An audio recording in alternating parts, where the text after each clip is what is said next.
NBC7's Nightly Check-In is sponsored by Bill Howe Plumbing, Heating and Air, Flood and Restoration. We know how.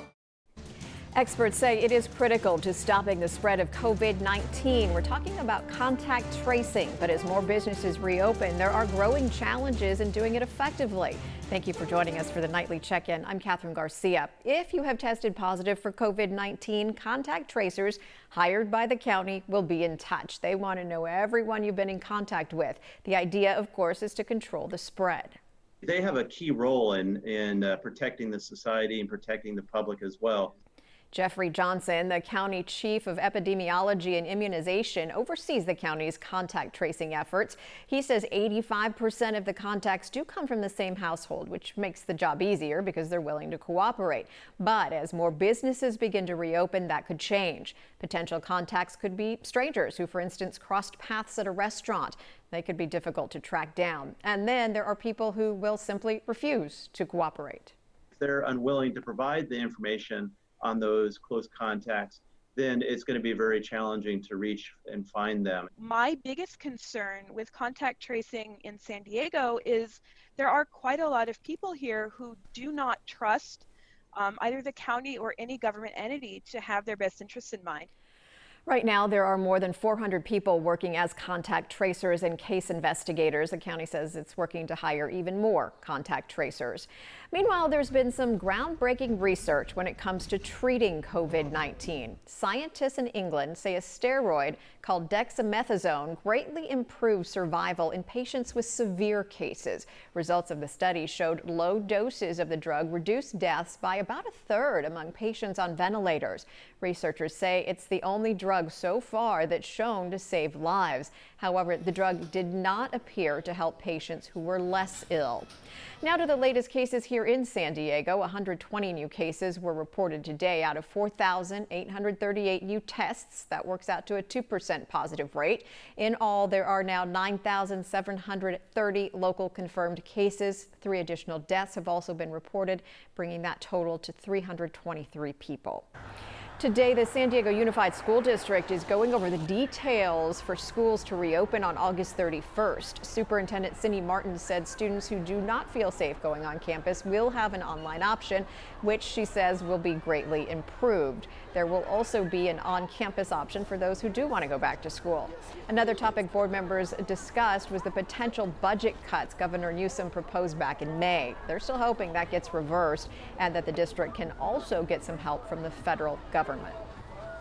We are putting our plans in place for what we know our families and our communities need, and on-campus learning and improved upon distance learning for those that can't come on campus. And we're putting those plans together with our communities within the guidelines as we know them today. And we want to get this year started August 31st and start strong. And hopefully the federal government comes in and does what it needs to do. A survey will be going out to families in the San Diego Unified School District this Thursday about reopening. Nail salons are back in business Friday, and local nail technicians say they're already booking up weeks in advance. You might remember Jennifer Daffern, the owner of Prestige Nails in Escondido. We spoke to her last week before nail salons got the green light to reopen. Well, now she says she's booked all next week, but Jennifer still estimates it's going to take her about a year to get caught up with all the bills. She does say she's feeling optimistic after seeing the response from her clients. My phone go crazy, and that make me feel even better because there's people are waiting for us and they wanted to support our business.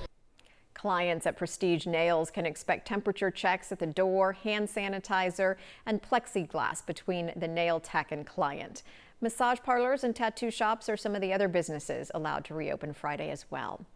Summer temperatures today. What about tomorrow? Dagmar joins us after a quick break. NBC7's Nightly Check-In is sponsored by Bill Howe Plumbing, Heating and Air, Flood and Restoration. Call 1-800-BILL-HOWE. Bill Howe. We know how. Bill Howe is open to provide customers with repairs and services. We have taken additional measures to keep our customers and technicians safe. We will continue to provide San Diego with trusted, exceptional service. Because we know how. Yes, your Wednesday is shaping up to be an absolutely beautiful one. So looking at what you experienced for Tuesday, you're going to repeat that for your Wednesday, which is pretty nice. That means partly cloudy skies clearing to gradual sunshine midday for the coast, upper 60s, inland valleys. Also not too hot, not too cold. It's one of those Goldilocks days. Mid 70s mountains. You are looking at about that upper 60 mark. You'll have mostly sunny skies there. And the deserts also, you're looking at some breezy to gusty conditions. So you'll continue to see temperatures around the upper 90s, low 100s, but again, some wind gusts mixed in there for the low deserts. Other than that, generally sunny skies and mild conditions across the region. People who want to travel to Canada or Mexico will have to wait another 30 days. That is because the U.S. is extending border closures with those countries because of COVID-19.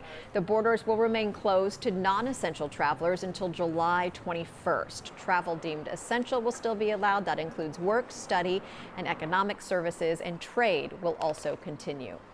For those choosing to fly domestically, there may be new rules in place soon to make sure you're actually wearing your mask. Airlines for America says 7 major airlines have been communicating about stricter mask enforcement, even considering revoking flying privileges for passengers who don't wear masks. Those airlines include Alaska, American, Delta, JetBlue, Southwest, Hawaiian, and United. Each carrier will ultimately determine what it considers to be the appropriate consequence for passengers who violate the face mask policy. It has been a lot of work for restaurants to meet COVID requirements for reopening, especially though for hotels that have several restaurants. The Intercontinental Hotel in downtown houses Garibaldi. The restaurant opened in March and then immediately had to close. Since then, management has been working to make it safe for guests. Some of the new safety precautions include spread out tables, disposable menus. Half of the restaurant is outdoor seating now. They say they learned a lot from other states going through this process. Those guidelines were coming out, like Georgia was first and then Iowa. I was basically downloading their guidelines and staying ahead of the game, and we were implementing as it was going. So we had already implemented a new floor plan, removed half of our tables, kind of put a plan together even before the San Diego County guidelines or the state guidelines came out. There are 3 restaurants at Intercontinental Hotel San Diego, and all 3 are now back open. That's going to do it for our nightly check-in. Have a good night.